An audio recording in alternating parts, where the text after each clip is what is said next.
Ladies and gentlemen, boys and girls, children of all ages, KGRA proudly brings to you its Pop Culture Minefield's Dork Side of the Ring!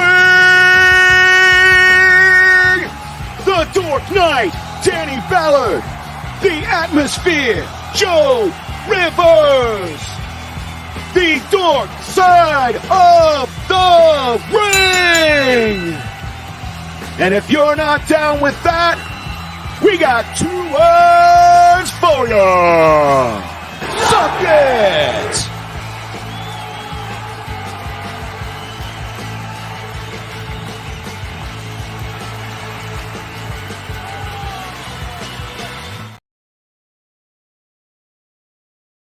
Hello there. How is everyone on this fine Sunday? I am Danny the Dork Knight. With me, as always, my co-host with the most, my brother from another mother, Mr. JoesAtmosfere. How you doing, Joe? I'm doing fantastic, man. Right on. Doing fantastic. That's good to hear. And, of course, kind of like herpes, just can't get rid of him. What? We got Johnny Rock in the house. I'm the gift that keeps on giving. That's right, yeah, man. That's right, brother. Besides, if there ever was a fun STD, it would be herpes. Herpes won't kill you, but it shows you've lived a little. Yeah. Okay. You've seen some shit. It's kind of like an Article 15 in the Army, man. Right? You know, it's like a rite of passage. It's like a rite of passage. All right. As the civilian douchebag, what does that mean? What's an article? Article 15. It's the lowest base of discipline in the Army. Really, punishment. It's non-judicial punishment. Usually, it means you lose rank for a little while. It's not permanent and stuff you like either that. lose pay, you lose time, or you lose or you lose. The only one I got was when I got so drunk they found me in my director's chair when I was supposed to be at work, passed out. No. Yeah, I didn't show up for work, so I got one just because I had a really, really douchebag platoon sergeant. And he always wanted me to show up to formation 30 minutes early. And this day I happened to show up 15 minutes early. I was still early, Mike. But I don't know. Does that count for an article? Well, he got in my face and asked why I was late, and I told him, I'm like, I had a flat tire and I had to change it on the fly. Keep in mind, I just had shoulder surgery, so I was just late. Right. I had to do this one-armed, one-handed on my way to work, and I lived off post because I was married at the time. Yeah. And he called me a liar basically in front of the whole platoon. So, like, without saying a word, I snapped to attention, and formation was right there in the parking lot. So I did a left face and marched over to my car. Again, not saying a word, just defiant as ever. And I open up the back of my car. I pull out the shredded tire because it was a blowout, and I drop it on the ground in front of him. They said, "With all due respect, Sergeant, call me a fucking liar again to my face." Right. So I got an Article 15 for disrespecting you. Yeah, for insubordination. Yeah, I got it. But here's the thing. I could have gotten the book thrown at me, but the thing is, it was in front of the first sergeant and the commander. Yeah. And the commander even leveled with me when he was like making me sign the thing. He's like, look, you're an NCO. He's an NCO. You should know better. You should know better to do that. Yeah. This. Yes. And if it happened behind closed doors, I could let it fly. Yeah. But I gotta set an example. Not in front of everybody. Can't do it. I gotta set an example for the younger troops. You don't talk to a senior NCO that way. That's it. Yep. And I'm like, damn it.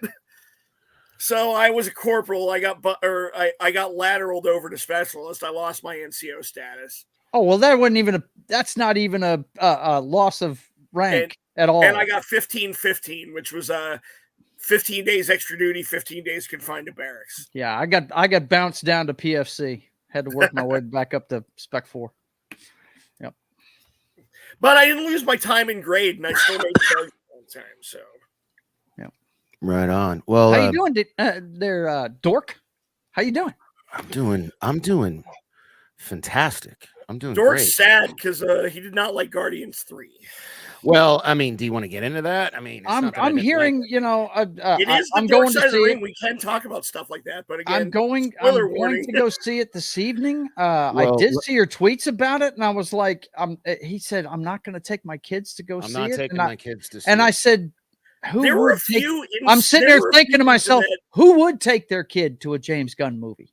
That doesn't make much sense to me. Well, So. no, well, my kids, my son in particular, who's in the other room, he actually really liked Guardians, and I because of the way Hollywood is now, even though he's seven, he's about to be 17, and oh wow, gosh, in 12 days. You old. Yes, sir. Time creeps up on you, doesn't it? Does. Yeah, it does. But he's, because of he's autistic, so I mean, it's kind of like I don't know, like even though he's about to be 17, it still feels like he's 13 or 14. You know what I mean? So he's still like fun, and but I have to watch stuff because I don't want my kids like subjected to certain like messaging more than Yeah. any like that shit actually bothers me more than like fucking or whatever, you know what I mean? What's up with that? Nothing. I'm just moving some stuff around. That's my Spider-Man lunchbox, a tiny one. Oh, hey, well, let me see. Was that the Sinister Six? Hold up. On the side. Yeah, it's a lot of them. Well, let me see. It's just his rogues gallery. It's Hold up. Kingpin. We got oh, okay, that's not okay. Yeah. We got Doc Ock. We got who else? The Lizard. Goblin. We got the Vulture, the Put Lizard. the lizard in there. It's Yeah, that's him on the top right. Yeah. So do you know Schwab, Johnny? The tattoo artist out here? Schwab. Yeah. I've never actually met him personally, but like we know a lot of people. I've known this dude for. The funny thing is, I actually knew him before I lived out here, but I didn't like know him. No, I knew him through the internet because I'm a huge Deftones fan. Yeah, and he used to do tattoos for Chi, who was the bassist for the Deftones before his untimely passing. Untimely demise. Yeah, he was. That was rough because I'm a big Deftones fan. So I followed that school for a while. Yeah. So he was in like a medical coma for a while. For a year, for a little over a year, he was in a coma before he finally, his body gave out. I used to be on their street team. I've met Deftones several times. I have tons of cool, it sucked because when I moved to Vegas, I have a picture of me and Chino somewhere. Yeah, no, I've several, but when I first moved here to Vegas, I moved here from the Houston area, and I was actually like one of their top street teamers. My son Devin, my oldest son, and we would do they have all these challenges, so they'll send you like stickers or posters or different things, and you go and you blanket areas with it. And because Vegas doesn't need that kind of shit, when I moved out here, like they were like, yeah, we don't do the street team in Vegas because we don't need to. And I'm like, oh man, because I got so much free, like I got so many meet and greets, backstage passes, free shows. Like I got to be the official photographer for one of their shows in Houston I think it was called Kingwood in Kingwood, Texas, and at the Pavilion. So it was it was good. It was fun. It was really fun.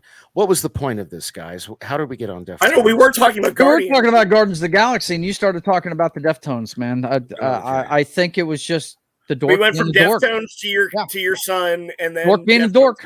That's it. Yeah, So anyway, so I watched back to messaging. So I watched Guardians first for a multitude of reasons. One, like I kind of need to be able to talk about it with my peers on YouTube because everybody and their uncles see shit the day it comes out, if not early. Like your Chris Gores and Pauly from Latino Slant and all those guys. I can't even watch Friday Night Nights when a new movie comes out. Yeah, they get all the early. Not only that, but they also get all the early screenings and shit. So so I saw it, and here's why. Here's my hot take, if you will. There was too much like unnecessary animal cruelty. Like, and I'm a big my cat that I had for 14 years, Django, died in my arms, you know, and I took it real hard. I'm an animal lover, you know. I've got my cat Goku, and I have a dog Dexter, and I've always had cats. You know, my mom, when I grew up, my mom was a crazy cat lady, and I'm not even kidding. I'd have like 10 or 12 cats sleeping in the bed with me, and those were maybe half of the cats my mom let come in and out of the place, you know. So I've always been a big animal lover. Actually, kind of. I'm the undertaker at my house. I'm the guy that buries them. Oh God, that's I can't. Oh God, God bless you, because I can't do that. Yeah, stuff. my wife can't do it, and And, my brother you know, never could. So yeah, I was the Yeah. undertaker. So you know, Mhm. and like there's no surprise, and especially when we get into this pay-per-view, we'll talk about. I'm a softie, you know. Everybody knows that. I'm a mama's boy, you know, and I'm a kind of an emotional dude. Shout out to your mom in the chat, by the way. Oh, hey mom, yeah. I already did. I'm on it. Right on. You guys Thank are late. guys. Yeah, you know, I'm not really looking at the chat. I probably should be, but You should be always. yeah. So after I watched it, Dorian, if you want to get on and talk about this, buddy, you can. I saw you a second ago. I had a conversation with him about it, and I was like, you know, if you're cool with this, if you want to see it, I'll take you to see it. I just want to, like, you know, I kind of just laid out my issues with it and what my concerns, and wanted to see if he's like, yeah, you know, I don't think I need to see that. And I was like, all right, cool. So I'm not wrong with it. Yeah, you know, I tell you I mean, at least you gave me the choice. And it's weird because, like, when I was watching that, like, as we all know, I'm not a parent, but you know, I do have children that are in my life.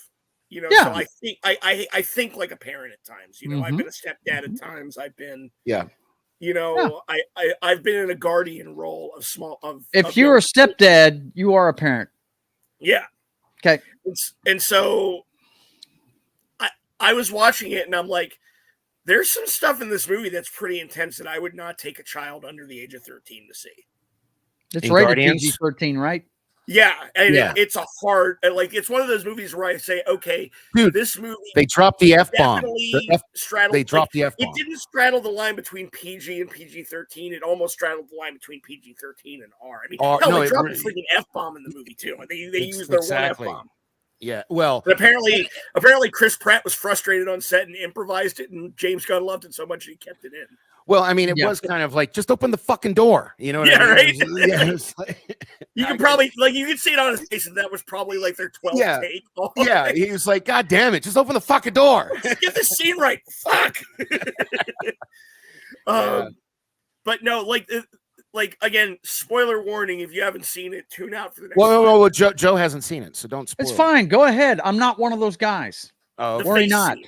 I've already told Johnny, or no, John Das Wolf, and the guy that's producing our show. I've already told him who I predict is going to get whacked. So, you know. Okay. Yeah. Well, all I'm going to say is the face scene at the end. That was hard R territory. Dude, that was so gruesome. Yeah. Well, you know, in the eyeball, like dude, yeah, that was. I was like, I've seen horror movies with less gore. Yeah, that was like, how did they get away with that? You watch over time, things have really changed. For instance, did you know that there's actually been an X-rated movie win Best Picture? Wasn't at the it Academy Caligula? Awards? No. Was it Caligula? No, well, no, it wasn't Caligula. Last Tango in Paris? No. No, Midnight Cowboy. The name of the movie is Midnight Cowboy. Okay, with Angelina Jolie's daddy. John Voight. John Voight and Dustin Hoffman. There are a couple of homeless guys who basically are, you know, doing things that they really don't want to do just to survive in New York, trying to hit the big time. And it's like it's a wholly yes, but that doesn't, you don't see it in the movie. What I'm saying is, go watch that flick. It was rated X. But no, it says, so I just looked it up. It says Midnight Cowboy, a 1969 buddy drama, rated R, runtime an hour. It's rated R now, but at the time it was rated X, my friend. I'm telling you. Yeah, they might have. If you watch that movie, it would be an R. It would probably be almost a PG-13 today. Yeah, you know, I don't like. I don't want to watch that or Deliverance. You know, like I just shit like that, whether it's shown or implied. I just like I got enough nightmare fuel. I don't need it Yeah, anymore. you're an empath then, because I tell you what, Deliverance is one of the best movies I've ever seen. Oh no, awesome. No, and I've seen it once, and that's enough. I will say there's certain movies you only see once. Like the one I always bring up is a movie with Nicolas Cage called 8mm. I know that side of life. I know that side of life exists. I don't need to watch it. I really don't. I mean, like I've seen it. Like I push the limits of. I'm an extreme horror guy, so like I mean, I'm just gonna leave it at this. I've seen a Serbian film twice. Okay, well. John, was that really? If you have actually watched the Human Centipede, I'm never talking to you again. Yeah. Okay. Don't tell me you've watched the Human Centipede, because then I've seen all 3 of them. There's 3 of them. Oh God! He's Jesus. Okay. Yeah. No. Yeah. Nuke his ass quickly. Yeah. Come on. You know what's sad is my oldest son has watched at least one of them, and he was trying to explain it to me, and I was just like, why did you watch that? Right? What in the hell? I don't know. No, that's something I wouldn't want to watch. Yeah, no, I mean, but for instance, the Passion of the Christ is a fantastic movie. I've seen it once. I've told myself I'm going to watch it. I was just talking to somebody about this. I saw it in the theater. I've never seen it. I've never seen it. Yeah, I saw it in the theater too. It's a fantastic movie, but I just can't bring myself to watch that again. Yeah. So, you know, Johnny, what did you like? Here's the thing. What did you think? It doesn't matter what you think. Yeah, fuck that guy. No, I'm just kidding. Anyway, you said so I was just talking about this on a stream the other day. That's so weird. Unless you watched it or you like, because I don't think it was with you. I saw Passion because I used to be Christian until I went to college. A lot of churches, ironically, a Christian college, and I went with I went like as a part of a church group. Same, my church group got together, and it's not long after, and yeah, talk about torture porn. I like it. Like that's a movie. Like that's another one of those. I saw it once, never again. Yeah. I keep telling myself I need to revisit it one Easter weekend, but I'm like, damn, I just can't bring myself to watch it. Yeah. Anytime somebody tells me they've had a bad day, I'm like, really? Go watch Passion of the Christ and tell me you've had a bad day. Yeah. No, seriously, look at this comment. Says it all. 100% agree. Yeah. Yeah. That's enough. Yeah. It was brutal. Totally. Yeah. So we're like 20 minutes in, and we haven't even. Oh well, all I'm gonna say about Guardians 3 is, despite the heavy material, I loved it. I thought it was the best Marvel. And I'm glad it made me feel feelings. It certainly made me feel feelings too. I thought it was Joe. I don't listen. I'm fine. I told you, I'm not one of those guys. I'm gonna go see it. I've already got the ticket. I'm going. All right, so I'm sorry, but the fact that like what they did to Adam Warlock is a complete miscarriage of justice. He's a buffoon. I've heard that. He's a buffoon. He's a buffoon. Yeah, he is a little he's not a little. He's a fucking buffoon. Well, they're way late with that character anyway. He should have been in Infinity War anyway. Totally. Yeah, I agree. Totally comic relief. And then at the end of the movie, he ends up a fucking Guardian of the Galaxy. Like that just like that made me sick.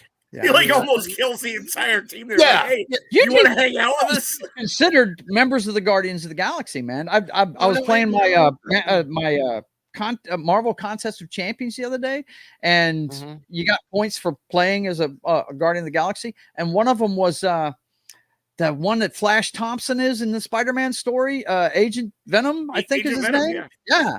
He's part of the Guardians of the Galaxy, apparently. That was a weird look at that. Look at that comment on the screen, guys. Come on. Yeah, he would qualify for the Simple Jack Award. Yes, that's what I'm talking about. He's talking about my show I do on Adam Thursdays. Moore. So no, the Simple Jack Award is something my brother gives out every week. Right. No, but he's saying Idiot that of the week. Adam Warlock would have gotten the Simple Jack Simple award. Jack Award. Yeah. And he don't know totally, because that's how they That's played fucked him. up. That's It is, fucked up. and I was not. But you got happy to about remember, that. they're not making these movies for us comic book fans, man. They're not making them for us anymore. I don't know who this movie was for. Sorry, Johnny. I'm glad that you liked it. But no, okay, so my brother dug it, and he thinks the Guardians movies are the best thing that Marvel's ever done. And that's cool. Here's my thing. Honestly, if I wasn't such a pussy, I probably would love the movie.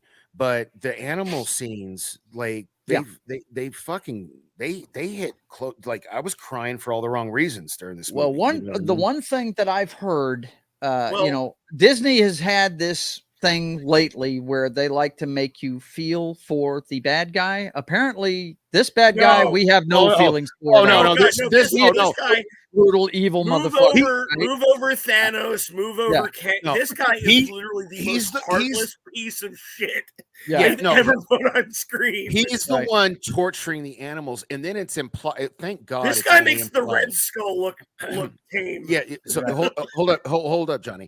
So they didn't show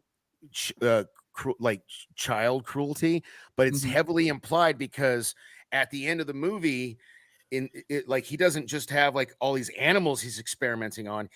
He's got like cages of children, like 10 or 12 cages of children. And so the implication is he's doing the same thing to them. And I don't know, man. Like it was like I don't think James Gunn's Superman's gonna be good. I think DC's fucking retarded. I think that like they're in for I don't know, man. This guy writing Superman, I don't know. You thought Snyder was dark. This is dark. Standing, guys. It's all 50-50. There's people that you do, Danny, and there's people that feel like Johnny that loved it. You know, I mean, there's my brother loved it, and I've heard people that didn't like it. I wanted, especially because I thought for 100% sure Star-Lord was going to die. I really did. And then not only, sorry, Joe, cover your ears. Not only did he not die, but the fucking stinger at the end of the movie is Star-Lord will return. Like, what the fuck, really? Like, I did not expect that. Like, nobody dies, Joe. Sorry. Like they're gonna get rid of Chris Pratt. That's the one guy I knew was walking out of this movie. Here's the thing. I figured here's my thought process. I thought James Gunn was gonna kill him so he could have him as Booster Gold over in DC. Disney's not gonna let their cash cow walk out the building. No. I actually thought Drax was gonna bite it. But I did too. I did too. Dave Bautista has been very vocal about this is my last one. I'm done. Yeah. And they should have killed Drax, and they had an opportunity to. You know what though? I like the way his story panned out. I do. Yeah, but so I was talking to somebody. I can't remember who it was, but they were actually legit mad that Drax and Mantis didn't end up a couple. I'm like, why? No. No. Yeah, exactly. That's how I was. It's like that upset the you? most dysfunctional couple ever. It's like, really? Yeah, dude. But hey, let's move on to wrestling though, because I got about Rampage this week. I really do. Like, okay, I actually watched Rampage, and it was ridiculous. Okay, I got one question, and then we'll go to wrestling. Yeah. At the end, at that after credit scene with Adam Warlock, Rocket, and the other Guardians, and Groot looking like the Incredible Hulk version of Groot, that was fucking tits. Alpha Groot. Yeah, who's the chick? Who was the girl? The little girl? That's Phyla Vell. Who's that? I guess here's my nerd card. I'm sorry. Okay. Who's that? All right. Phyla Vell is a newer member of the Guardians now. She's a lot older in the comics. She's basically like I think when she was first introduced in Annihilation Part 2, she was around like late teens or you don't have to throw your big giant dick of bona fides out on the table, bro. I'm just asking, like, give me the Cliff's notes. Like, what are her superpowers if she has any? Like, what's her she's kind of like a combination of Captain Marvel and like Quasar. Okay. She eventually gets Quasar's cosmic bands. Okay. Okay. So she's got an interesting toolbox of powers. I would have to. She does have this cool like fucking light sword that she can summon. Yeah. When you say this movie basically set up, not like yes, Monkey James is right. Violet is Marvel's daughter in the comics. Yeah. So not fuck, you threw me off. So you know how like Avengers has been setting up for the Young Avengers with all the Disney Plus stuff? This kind of feels like they're passing the baton and we're gonna have like a new young fresh, like they're gonna do more Guardians, but our Guardians are done. And I still James think Gunn's Guardians finished. Yeah. There's very much a sense of that, but I still think one or two They'll show up in people. Secret Wars and Kang. Yeah, but I still think a couple people should have died. I really do. Like, just and I mean, but anyway. So okay, now on to wrestling. The big thing this week was the pay-per-view last night, which so far, and I know we're almost halfway through the year. It's my favorite pay-per-view of the year so far. This was fucking a dynamite pay-per-view, in my opinion. No pun intended. But before we get to that, the best there is, the best there was, and the best there ever will be. You damn right. I didn't do that, but yeah. Anyway, so I have to disagree. It was enjoyable. I'd have to disagree too. It was, other than a couple of matches, it was a glorified SmackDown episode. Are you out of here? Oh wow, no. Okay, I'm gonna. Am I out of my? No, I'm not out of my. I'm gonna. No, that's fine. I'm gonna enjoy. They haven't been to Puerto Rico in 18 years. Okay, pause. Save it. Hold up. I wasn't even going to talk about AEW, but Johnny Rock brought it up, so I figure let's get that shit out of the way. Let's get the crap out of the way first, and then we'll end and by end we'll spend 3/4 of the show talking about the pay-per-view because y'all are out of your mind. I thought it was an exceptional. No, I'm not out of my mind. It was like watching one of those Saudi Arabian shows. Okay, we'll talk about it. Johnny, AEW, give us the rundown. What's up? Really, the only things from AEW that I care to talk about is, of course, they solidified the main event of Double or Nothing. It is a fatal four-way between the pillars. Yeah. Oh God! And they're setting up a lot of feuds. Are you actually looking forward to that though? Are you? I already got my ticket going. Well, fuck you. The question is, why aren't you going, Danny? No. Why aren't you going? Why didn't you hit me up and we could have sat together? I'd have paid for my ticket. Oh, I got my ticket through VetTix. Yeah. Wow. Okay. Whatever. Yeah, so. I'm sure I'll be there. I usually get my, because I'm let's just face it. Sorry, Mom. I'm pretty much a Jew. I wait till I usually get this shit. Yeah, I usually get this shit for free, and I wait till the last minute before I actually, and then I'll go to like Game Time, the Game Time app. Because that's really good about last minute tickets. If I actually have to pay to get in, but I'm pretty sure I'll be there, but I can't say 100% that I will, but I'm still waiting for my free ticket. That's all. I'll put it that way. They are definitely setting up a lot of matches. Like they haven't, the only official match that's been announced for the show is the Fatal 4-Way. But I'm not excited for that. Are you guys? Like we're probably going to get Adam Cole versus Chris Jericho. Hey, Zach. What's up, Zach? No, we're. I would imagine they've been building towards Luchasaurus and Wardlow, right? And Wardlow. Mm-hmm. We're probably going to get no. This week. Because Christian Cage came out and said, "No, it's my opportunity." No, it's me. I'm gonna. Yeah, Christian said that this week. I don't know what show that was on, but I do remember seeing that. Yeah. And then we're probably going to get Jay Lethal and Jarrett versus FTR. Which I think is going to be that'll be a good match. Yeah, it will be. Yeah. Oh my God. Yeah, that'll be a great match. Yeah. Did you guys see the leaked? I wish I'd have saved it. It was on Twitter. I don't know if it's still there, but it was the leaked roster split. It was like unofficial. It was a photo of. Oh shit! I think that was for Collision. Yeah, I think that was you think that was fake? Okay, all right. Well, I like how they called it CMFTR. Did you see that? Yeah. The team of CM Punk and FTR. That looked like pure fan booking. You think so, man? Yeah, it made sense to me because anyway. Who put it out? Yeah, it was on Twitter, man. It was one of those wrestling scoops. I tell you what, Johnny, keep talking about AEW. I'm going to find it real quick. Oh, well, to me, the highlight of AEW this week is, and I actually watched Rampage because I'm like, oh, they're going to do some crazy, stupid shit. And sure enough, the firm deletion match. Okay, so I haven't watched it. Oh, man. Yeah. So I haven't watched it, but I've heard a lot of, so I was on Joe's show, Joe Cronin's show last night. Yeah. And he kept playing something from was there like an orgasm scene or something? Yeah. Okay, Isaiah Cassidy apparently came in the ring. Literally, dude, I don't need that in my life. I'm glad I didn't watch it. That was ridiculous in a bad way. I can hear Jim Cornette now. Yeah, the rest was ridiculous in those so good ways. Freaking, I don't know why WWE felt the need to get rid of Malcolm Bivens, but that guy is comedy gold.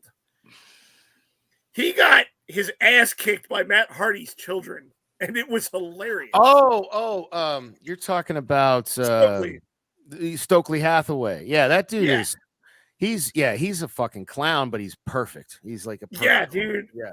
Oh man, WWE missed an opportunity without keeping. And I haven't. So I don't want to watch the match, but if somebody out there watch it, dude, it's good. If somebody out there can send me a clip of Hardy's kids whipping Stokely's ass, I would appreciate it because that does sound like first they ran him down with like a fucking Power Wheels, and then they put him in the ring. And hold up, did he? Are you talking like an actual the kid cars that are made of plastic, even the wheels? And did he sell it? Did he sell it? Oh, he sold everything. like Maxwell, Matt Hardy's oldest son, who's got to be like 8 or 9, and his hair is down to the middle of his chest. He's got freaking rock right. star. Yeah, like my son Dorian's hair. Yeah, he freaking busts out a swanton a bomb courtesy of Uncle Jeff from the middle turnbuckle and lands right on Stokely's crotch. Whoa! Bam! A kid? Hold up. A kid did a swanton bomb? Swanton bomb from the second rope is what he said. From the middle turnbuckle, not the top rope. I'm okay. I'm going to have to watch that. That kid's living his best life. That's just my God. Oh my, yeah. And dude, and Rebby, and it's what a lucky after both kids got their shots in. Actually, his daughter got her shots in too. It was weird because their daughter's like a toddler. But Rebby Hardy comes out oh man, I might actually have to watch this now. Shit. Like Rebby and her dad, Senior Benjamin, are both getting their licks in, and then Rebby just turns to the kids and okay, kids, it's time for bed. What? It is the most fucking ridiculous thing I've seen on AEW. That's in a crazy. Wow. And I love that. It reminded me of the first, the Impact final deletion. Yeah. Well, yeah. I thought Tony Khan famously said that was his one regret, and he wanted to get away from that, supernatural, goofy wrestling type stuff. No, this is. Yeah, not as long as he's got Matt Hardy on the fucking roster. You can forget that shit, bro. Yeah. well, Matt Hardy hasn't. He's gonna keep pushing it. I get it, but he hasn't done anything weird in a while. Well, here's your sign. Oh well, yeah. This is a return to weird. He broke again. All right. Well, did you see it, Joe? Or no, I didn't. I didn't watch. Let me ask you. Anything this week? As a matter of fact, I wasn't even worried about watching a lot of this because the draft. Who cares? It doesn't go into effect until this week. I have a question. Go. Based off of Johnny's sales pitch. I'd watch it. Yeah, I've got it on DVR. I didn't watch it because I was more into other stuff. I guess I could succumb to peer pressure and watch it too. Although I really don't. Great. Why wouldn't you want to watch it? Because, dude, because you're a Jim Cornette homer. And you're afraid that your pro wrestling man card is going to be checked by him. That's actually I think one of the funniest things is, and I didn't know this about the Hardy compound. So I guess Matt has his own movie theater that he built. Yeah. Can I? Well, let me finish this before you interject. Let me finish.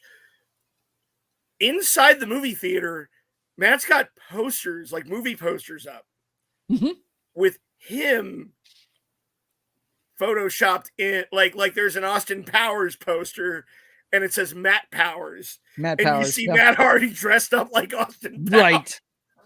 Yep. I'm That's like, cool. what I kind forgot of what I ego was do you gonna have, say. sir? You were going to defend yourself for not being a Jim Cornette homer, which we all know you are. No. It was before that Jim Cornette thing. Okay. You threw. No, what was it though? Fuck, man. It was like. It's ADD not. strikes again. You were trying to talk yourself into watching the show. Okay. Okay. No, it's not a Jim Cornette thing at all. Okay. Now, thank you. Now I remember. It's because I love Jim Cornette too. No. Joe, he's not going to dictate what I watch. So last night on Joe Cronin's show, okay, he played that. I could just the audio. I didn't see it, right? But he played the audio of the fucking somebody having an orgasm from that scene over and like so many times. It scarred me, and I'm like, dude, I can't. I'm not. Well, that's what Joe does. He gets a hold of something and beats that dead horse until it's right. Yeah, a bloody mess. I don't think I've seen his show. Oh, dude, you need to. Joe's off the chain, man. Yeah, he's like the show called. What's the show? It's the Joe Cronin show. The Joe Cronin show, and if he likes you, he'll invite you to the private Discord. Like, I'm on his show a lot. Just it's kind of cool. It's just another dude that like. And the funny thing is, I met him through Star Trek. I didn't even meet him through wrestling. I met him. He's a Star Trek nerd. Yeah. I finished Picard. We'll talk about that off. Oh God, Picard was so good. All the feelings, man. All the feelings. So good. No, I've watched it. Things making me feel things. Yeah, I've watched it. Like, what was the best moment of Picard to each one of you? And I'll tell you what mine was. You can go first, Johnny. The best moment of Picard. It wasn't one single moment. It was an entire episode. Okay. Which was? The Bounty, the one where they went to the Fleet Museum in the Archive. Oh yeah, no, that's a good episode. A good one. Because I am such a deep lore, old school Star Trek fan. I've seen it all, like every episode of every show. Have you ever played Star Trek Online? Yes, I actually. Okay, good. I deleted my. I was fixing to say, if you're a deep lore fan, you have to get that game, even if you don't play it, because it's got every version of Star Trek in it. Yeah, but like just all the little the callbacks of ships. Mm-hmm. Yeah. Hey, Dragon I would have to say my favorite moment in that episode was when Seven pulled up the Voyager. Yeah. Mm-hmm. Pretty cool. You know what I loved about Picard season 3 overall is the way they used musical cues. Yes. You know what I mean? And like literally, there were a couple times I got choked up over a musical cue, like more than once throughout the season. It was really good. And that episode in particular that you're talking about, Bounty, is a really had a lot of really good subtle musical cues. Yeah. For me though, I'm kind of when Seven pulled up Voyager, like they interlaced. Voyager yeah, dude, and I love Voyager. Anyway, so I kind of a similar answer to Johnny, but it's a different episode. For me, it was the final episode, dude. I spent 30. I'm not even exaggerating. And I actually kind of want to do a watch along with anybody who's down, and you can roast the fuck out of me because it has replaced Wrath of Khan. If I need a good cry, I put that, dude. I cried for at least 30 minutes of that episode. I called my mom when it was over. Dude, no, I did too. That's so funny. I called my mom. Yeah. Because when I was a kid, my mom got me into Star Trek. Yeah, same. And my mom was always a big fan of the original series. Same. But and my mom got me into Next Gen, same. Yeah. Because my mom. You know what? We both have cool moms. Why isn't yours in the chat? They probably get along. My mom doesn't. My mom, you know what? She's asked about it. I just gotta tell her when we're live. Okay, all right. Thank God you scared me for a second because I was like, my mom's dead. No, my mom's super dead. I would have felt like such an asshole. She wants me to tell my uncle when we're on, and I always forget because my uncle's a big wrestling fan. He's the one that got me into wrestling. But no, I called my mom after I was done watching it, and I'm like, I don't know why I'm so emotional. And my mom was like, because it's your Star Trek. This was not just that, dude. Like they played everything perfect. Okay, so the first time I want to say, I think the first time in the episode I choked up was when Picard was on Enterprise D, about to go into the turbo lift. That moment alone. Worf, with yeah, with the whole Enterprise. Well, yeah, that. But no, the what got me, I was convinced Picard was going to die when Riker and Worf were walking to the turbo lift, and he turns around and he gives that like it's I love you guys speech. Yeah, and I'm like, oh fuck, he's gonna die. And then I was just like that had me. And then fucking when Riker, dude, I'm not. When like, Riker was saying goodbye to Deanna, yeah, dude, yes, like, Riker's gonna die. Yeah, dude, snot bubbles. I was ugly crying. I'm not even ashamed to admit that I was ugly because I thought for sure he was gonna die. It was. You guys want to know what my favorite moment was? Yeah. Sorry, I mean, you guys are going on and on. I can let you go on forever. Go for it. Go for it. Mine. Eventually, we'll talk about wrestling. We will. Mine was the episode before Johnny's, Imposters, when Ro went out like a fucking boss at the end of it. That was the Empire Strikes Back moment of fucking Picard season 3. It was badass. It gave the entire story weight. Yes. You didn't know which direction it was going to come from. That was a fucking fantastic episode, man. I can't believe they killed off Shelby too. Well, yeah. Well, Terry Metalis is on record saying she's not dead. Oh, she's not.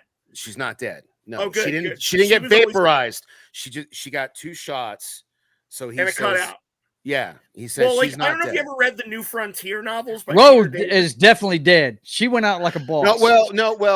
She disabled that fucking ship. It was that episode. Badass. It's funny you bring that episode up, Joe, because that episode broke me because I'm writing for the podcast guys, and I'm about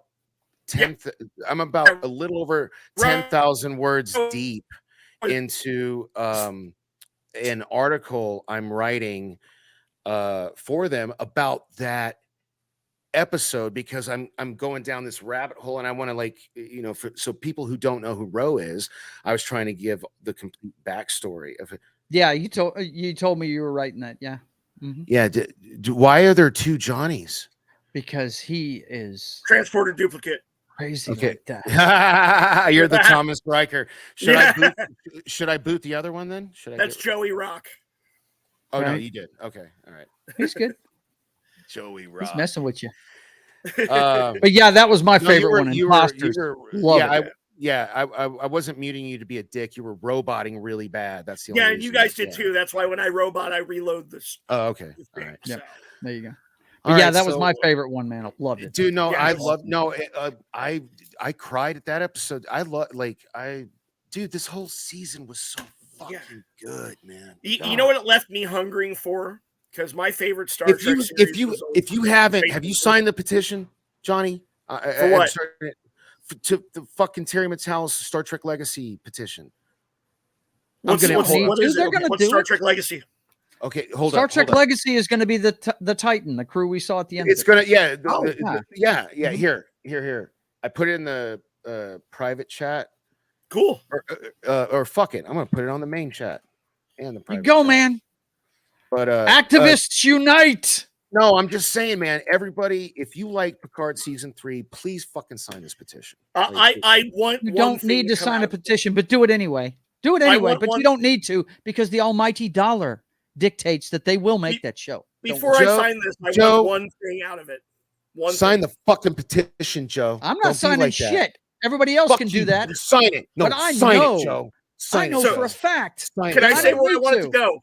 We're going to see Titan within another year or so. No, it's the Enterprise G. It's not the Titan. That's right. It is the Enterprise G. Absolutely. I forgot all about that. Yes. Hold on. You just made the list. Yes. I want them to revisit Deep Space Nine. Hey guys, this is my son Dorian. What's up, dude? I want Teach him this one. Teach him this one. Teach him this. Yeah, man. You saw his hair though, right? I was telling you about his. Yeah. That's why he needs to know that one. He needs to know hang loose, bro. That's surfer talk. Yeah. What's up? So let's get back to wrestling. Yes. AEW building towards our break is in 10 minutes, and we are just now talking about wrestling. Talk a little about AEW. Hey, You're the one that thinks this pay-per-view is so great. I do. You know. It was okay. Well, let's get into it then. We got 10 minutes, I guess. Well, do we want to use this 10 minutes to go over like what we liked about Raw and SmackDown before we like? Actually, Joe, do you have a State of the Apron? Yeah, I've got that. Is it 10 minutes? Nah, I don't know if it's gonna. Probably about 5. 5. Okay. Well, let's just shoot the shit for another 5 minutes. We'll do State of the Apron break, come back, and then the second half will be all wrestling. Is that sound cool? good, man? All Sounds right. good. Mm-hmm. So, shit. How's your week been? Besides, pretty good. I'm getting used to work. I'm getting used to living off of less money, but the more free time from scaling back my work hours is a lot. So when do you have? I guess it's probably production meeting type shit, but I'm thinking about doing it too. Like, what's your new schedule now? Because I'm thinking about. I work Tuesday through Thursday, 10 to 6. 6 p.m. Yeah. Perfect. So I have Mondays and Fridays off and weekends, obviously. Okay. Well, I get that, but you want to do a Tuesday night show at 8? What concerning what? I mean, this Tuesday we're doing State of the Apron. Not Tuesday. this. Yes, with the. Do we want to promote that? I guess we should. Of course we do. Victory. It's this Tuesday. Well, it's this Tuesday. Thankfully, I got my Adobe Creative Cloud suite back, and I am in the process of editing that video. I need to hurry it up because I promised you and Nikki, you guys could watch it first, to give me feedback. So I need to get that finished. But and I need you to send me your like the raw file for your State of the Apron intro so I can drop that in Premiere. Sure. You know what I mean? So yep. But and that's the bottom line, because Stone Cold sets. Wow. But yeah, we're doing that Tuesday night. Yeah, on that'll my be a lot. Channel and Dork's channel. Well, let's talk about it a little bit, Joe. Because we got to Mm-hmm. kill one more minute, and then you can do your State of the Apron, and it kind of runs into State of the Apron. The big match we're promoting is Nikki Victory taking on none other than who? Your favorite chick? Come on, Tessa freaking Blanchard, brother. Yeah. Hell yeah. The woman that loves beating up men. Hell yeah. I love it. Yeah. I love it too, man. She's like a pint-sized Charlotte Flair. She's just, she's rock solid. I don't know. Man. But she's shorter than me. I didn't realize how small she is. She's short, but she's yoked, dude. Like, she is. She's tough.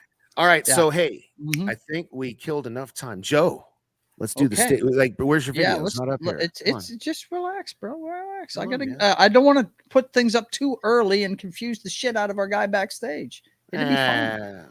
It'll be fine, man. You got to trust me.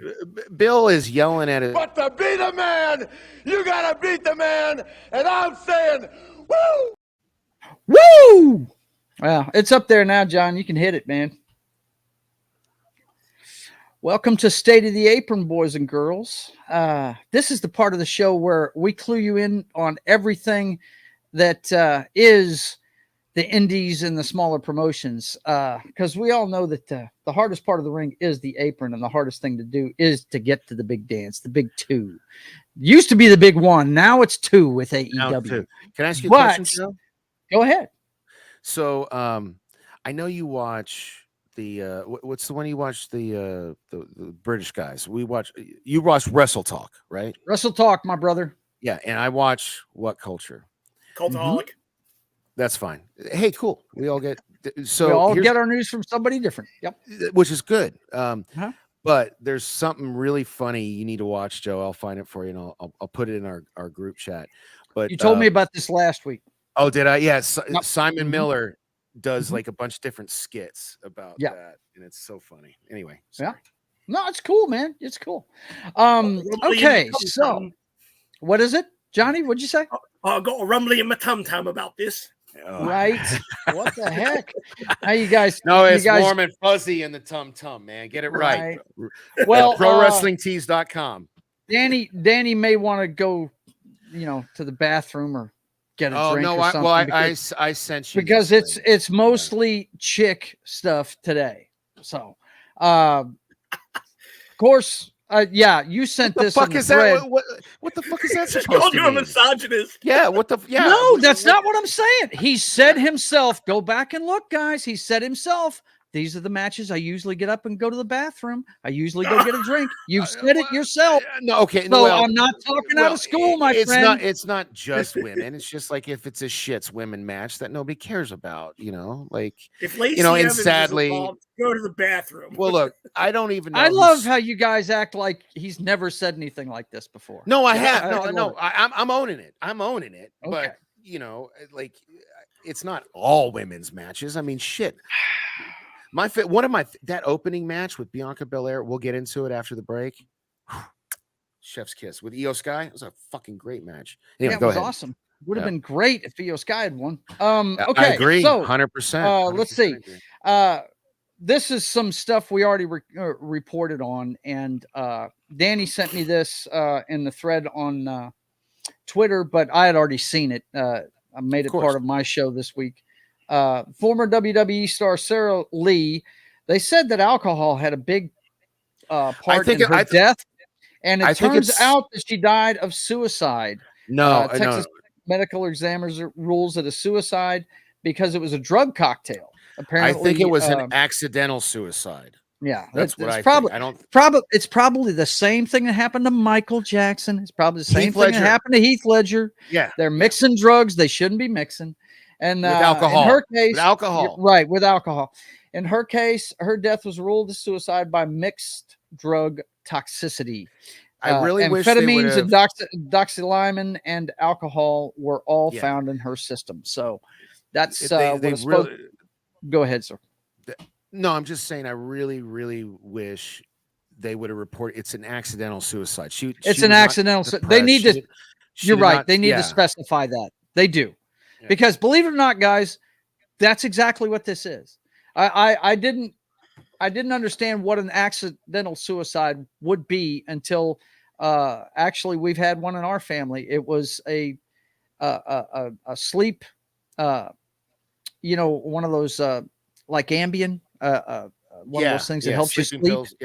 We had a member of the family take one of those and blow their own brains out. So, I mean, this is actually while they were sleepwalking. So, it's this actually hits pretty close to home for me.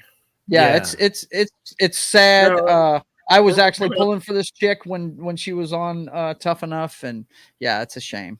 No, we're coming up on 2 years now, but this rings very similar to what happened with my girlfriend who passed. Yeah.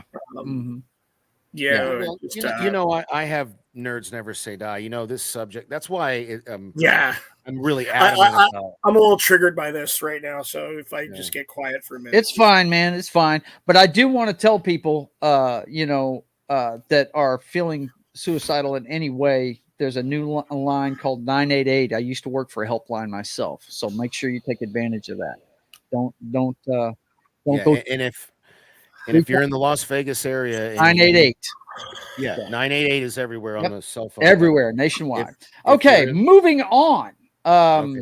Let's see. Fans and competitors pay tribute to wrestling trailblazer Kristen Miami Mitchell, dead at 36 years old. Let's see. Mitchell paved a path of women wrestlers in both South Australia and Victoria, and competed in and mentored women who have gone on to become the biggest stars in the world of wrestling. One of the women she competed against as current SmackDown Women's Champion, Rhea Ripley, who paid tribute to Mitchell. Thank you for the memories. Rest peacefully, Ripley wrote in her Instagram post. This is her right here.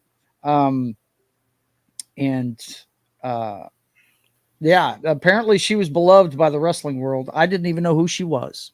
But says here that Australian wrestling is saddened by the loss of Kristen Mitchell, aka Miami. The impression she left on the industry, both from her work in the ring and behind the scenes, on the future of the business is immeasurable, and she will be missed deeply by all those who ever had occasion to be with her. So Yep, there it is. She 36 is too young. Yeah, 36 is too young. That's a shame. But we got the sad news out of the way.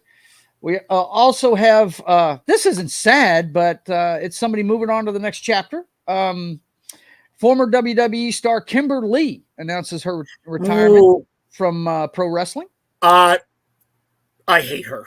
You hate her? Well, guess what? She's not going to be around anymore. She's the one who got Nash Carter fired. Yeah. Mm-hmm. Yeah, she's got kind of a rep. She stated that she discovered that her hiatus is turning into retirement after coming to terms with harsh realities that her heart is simply not in wrestling anymore. No, it's because nobody will book her anymore. Yeah, right. Nobody wants to touch her with a 10-foot pole. When you spread lies and bring up completely out of context pictures to get your ex fired from a major company, it's back.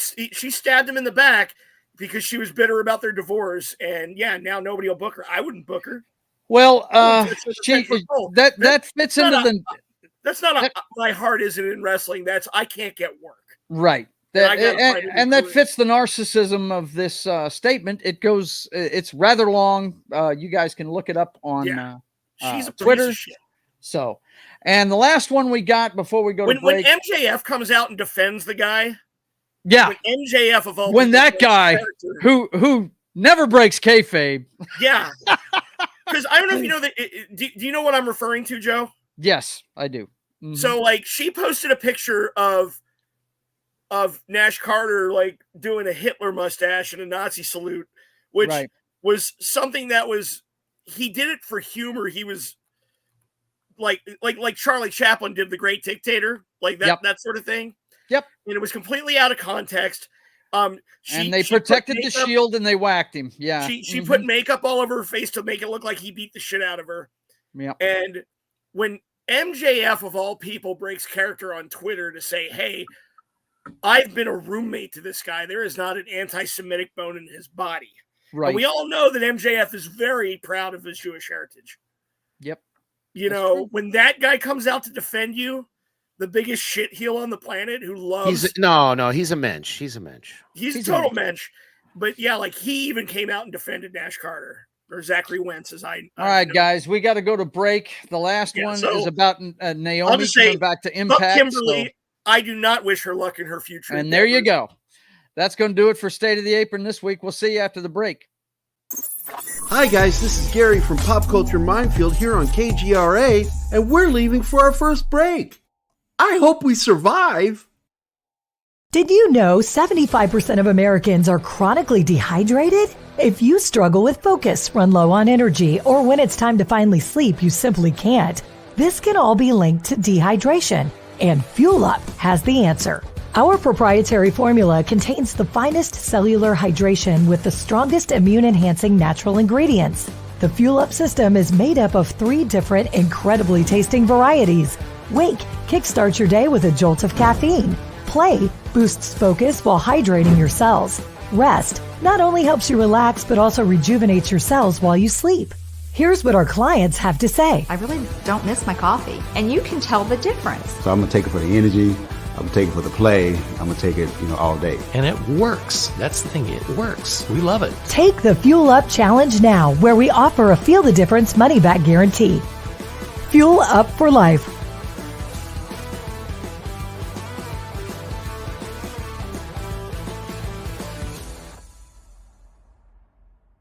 Hey members, the new KGRA DB app is now available on iOS and Android devices. Gain on-demand access to any KGRA DB programming. Download any show directly to your mobile device to listen or watch on the go. Go to the App Store and search KGRA DB. Oh wow, we survived. Welcome back to the commercial break. Now for some more Pop Culture Minefield on KGRA. All right, before we go any further, I do want to show the last thing that I was going to get into. Yeah, please, Johnny. Yeah, no problem. No, Johnny needs to talk about that bitch like that for sure, no doubt. I got no problem with it, but I do want to show our girl and how good she looked on television this week. Johnny, you're muted. Johnny, we can't hear you. Johnny, you're muted. Yeah, you're muted, buddy. You're muted. Unmute yourself. Yeah, there you go. Right.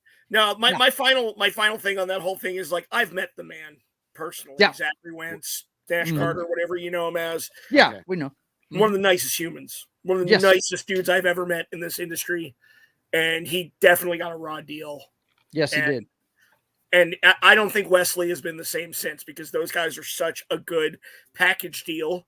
And fuck Kimberly or Abby Lath or whatever you want to call her for robbing us of what could have been one of the best tag teams in the company. I hear you. I hear you. Yeah, I just wanted to show this. Go to Fightful to see the article. Trinity discusses her time away from wrestling. Says it was really tough. She almost walked away, guys. She almost retired. Check out the article. It's on Impact now, right? Fightful. Yeah, that's her right there in the ring. They were chanting "Welcome back" to her. That was in Chicago, whenever she came right? out. That's on Impact. Yeah. They taped it last Friday, and it was on this Thursday. Yeah, but they taped it in Chicago, though, right? Was it? Yes, absolutely. Okay. Yeah. CM Punk was backstage. Mercedes Moné was there for it. I mean, yeah, she had a lot of backup. I heard Tamina was there too. Yeah, Tamina was there. Hey, you know what I heard? Ain't nobody meaner than Tamina. Yeah, you know it, man. All right, but that's it for State of the Apron this week, guys. But yeah, Johnny, anytime you got insight, I love it, dude. Yeah, for sure. I'm just saying that guy got a raw deal, and I really hope WWE gives him another chance when the firestorm. Why are we so small? Huh? Why are we so small? Yeah, just so small. There we go. Yeah. Oh shit! Now we're big. What's up? Be like my brother. Dead air. Dead air. Oh boy! All right, so Danny, why was Backlash the best pay-per-view of the year? Dude, I like that layout. Is that a custom one? Is that a custom one? Yeah. Can we swap that? No, that was a good one. Yeah, I guess we're playing with stuff. Yeah. Oh no, that's too big. Come on, bro. Come on, bro. Hey, this works. I like that one. Hold up. Go back to the.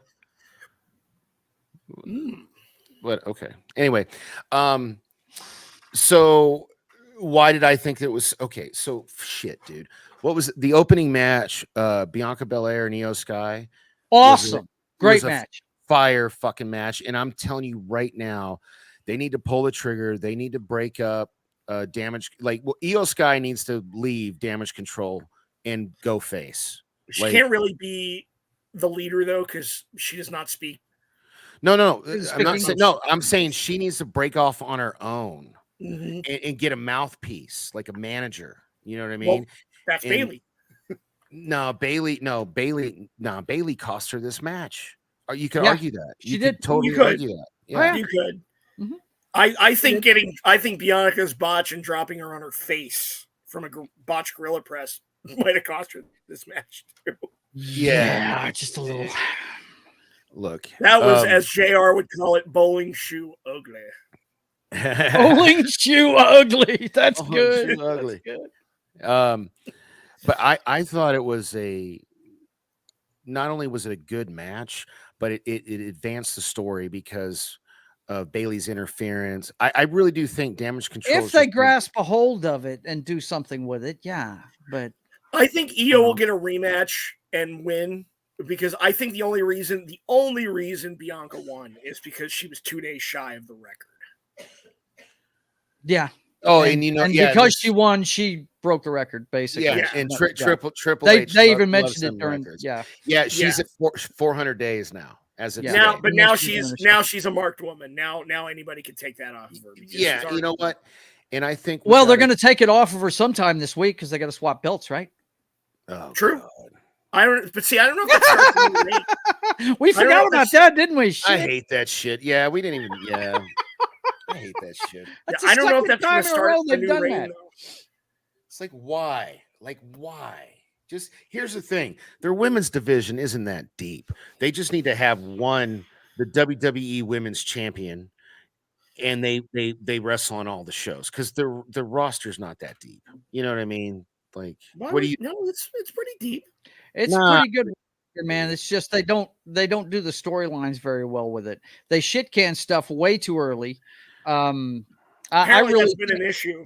I know they have enough wrestlers to fill a women's Royal Rumble, but how many of those do we see on an average basis? I bet you we can count it on one fucking hand. Well, a lot of them are out right now. Carmella's pregnant. She's gone. Corey done. Congrats. Yeah, congrats to her. Did you guys see the video with the shoes and the cute little thing? That I saw the pictures on Instagram. Oh, She's already showing. Yeah. So they're doing all right. Of course, we were talking about Alexa Bliss earlier. She's coming back from a melanoma surgery, right? And so they've got a strong roster. It's just they don't book it worth a shit. They book like AEW does when it comes to the women's division. It's horrible. Who? Candice LeRae. Yeah. Who? Johnny Gargano's wife. Yeah. You don't like Johnny Gargano, so you probably are not a fan of his wife. Yeah. Oh, Gargano, the Mr. Wrestling guy. Yeah. Fuck him. Anyway. But you love Chad Gable for some reason. He's a dwarf too. Well, interesting. No, but Chad Gable is interesting. He might be the same height, but he's like twice the dude's size. He's yoked, man. He's like great in the ring. Wouldn't you love to see? Let me ask Johnny a question. Wouldn't you love to see Gargano and Chad Gable go at it? Yes. Wouldn't that be an awesome match? That'd be a dream match in my book. Butts and seats, no doubt. It would be awesome. I think if who goes over? Who goes over? That's match who goes over. If WWE's writing it, if Vince is writing it, then Gable goes over. Yeah. But if he doesn't, if Triple H is writing it, Gargano goes over. So No, Gargano. If Vince is writing it, neither guy goes over. Omos comes in and eats them. And eats both of them, right? Yeah. Oh, hey, my buddy Trey's here. Trey says he disappeared. He said he saw the video of the shoes thing. Yeah, the baby reveal. Right on, man. Well, hey, thanks. But they mismanaged their. I mean, look how they did the draft. They drafted them the two champs to the wrong shows. I mean, why do they do that? I fucking hate that they do that. And does it add to their title reign? Like, I got a question. So when Becky and Charlotte swapped, did it add like a now instead of a 13-time champion, she's a 14-time champion because she or is it the same? It's the same. No, their streak keeps going. It's just the same reign. Okay.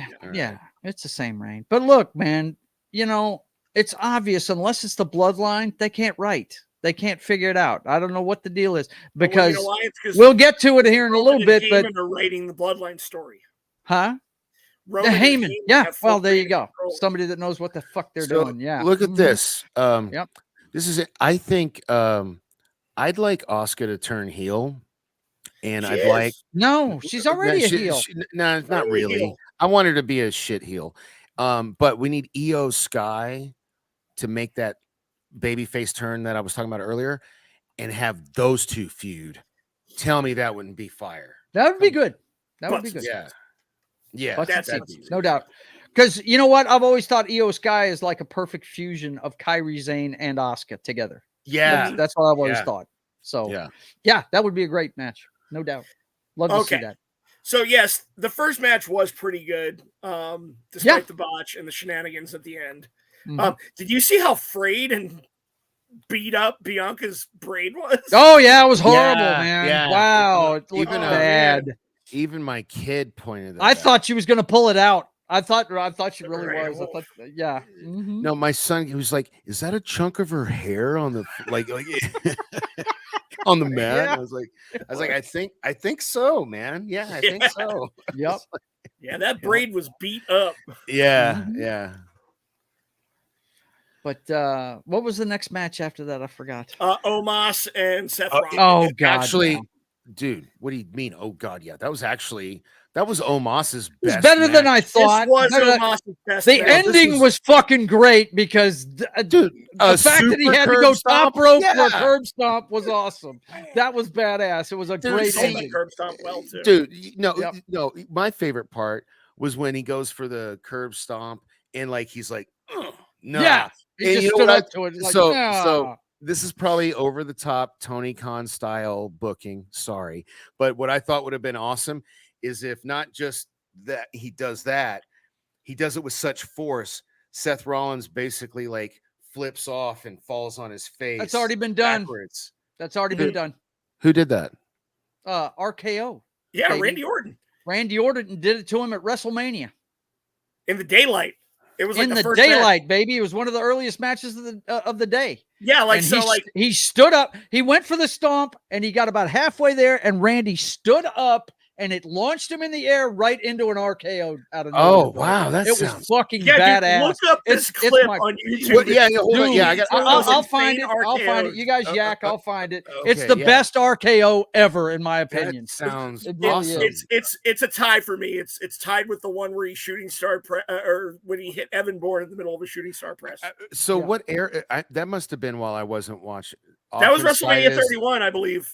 I believe Yeah. it was the one with the heist of the century. Yeah, I didn't. Hang I on, wasn't. I'll find that it. was- I wasn't I've just watching. I've got to wrestling get. then. I got to close out. I had the chat Hey, popped out on Doctor the video, of so. Chugonomics. Doctor of Chugonomics, man. What's that? Yeah, What's Chug that beer. about? You chug beer. chugging beer, bro. Chugonomics. Hey, damn it, Das Wolfen. I want to pull a prank on Johnny. I need you to private message me. No, don't pull. Yeah. Don't prank on Joe. You never prank Joe. I get all the pranks. But anyway, that was you're a my great Eskimo ending. brother, so of course, like I haven't even met Joe in person. So come on, I got to give you more shit. WrestleMania. Don't play the sound. We don't want to get flagged. No. I wouldn't do that. Just play the video on mute. Oh yeah. So what was the third match? What was the third match? Somebody get the card up. Was it Zelina and Rhea? I can pull it up. Pull up the card. I'm doing it right now. Yeah. Do it. Fuck it. We'll do it live. Fuck it, we'll do it live. I'm gonna get through the ad, pause it, and then I will bring it up. Okay. Let's get through the ad and everything first. Oh no, I'll get everything the triple set. threat was third, which only was 6.5 minutes long. Yeah, what a shitty ending to that. Wow, dude. Yeah. No, oh, Mister, I mean, this the is right great. guy won. I like No. that Austin Theory won, but no. I didn't Well, realize he didn't not give them any like, time. I knew Austin was going to win. He needed to just because of the stupid fucking draft, telegraphed it. But they did not give this match enough time at all. No. This is a triple threat match, and it was shorter than the women's match. I mean, no offense to the women, but notoriously, they usually shortchange the women. You had three studs. They did shortchange the next match because that was only 7 minutes long. Yeah. So, All right, hang on. Before you keep going, here you go, John. Put her up. One of the best RKOs in the history of radio. All right, dude. It's my favorite. It's my favorite. Don't blink because you're going to miss it if you do. All right. Okay. All right. Push play. 37-second clip. It's in the private chat. Yeah, I like that was actually a hidden animation in the video games too. Like if you are playing as Randy Orton, if you're playing as Orton and you reverse the stomp, he'll do that. That's exactly okay. Sorry, obviously. That's exactly what you envisioned, wasn't it? Yeah, Yes. yeah, Absolutely. Yes. Absolutely. Hell yeah, it's awesome. Yeah, that was cool. All right, so after this, what was the next match? Well, there was the triple threat, which they did not give any of those guys time to get their shit in. I didn't mind the finish. I I minded that it was so short. Like I was expecting like a 20-minute. I minded the finish. Because it was so short. They cut it too short. Stupid. Yeah, like it should have been a 20-minute match with the same finish because I actually thought Austin Theory looked good in this match.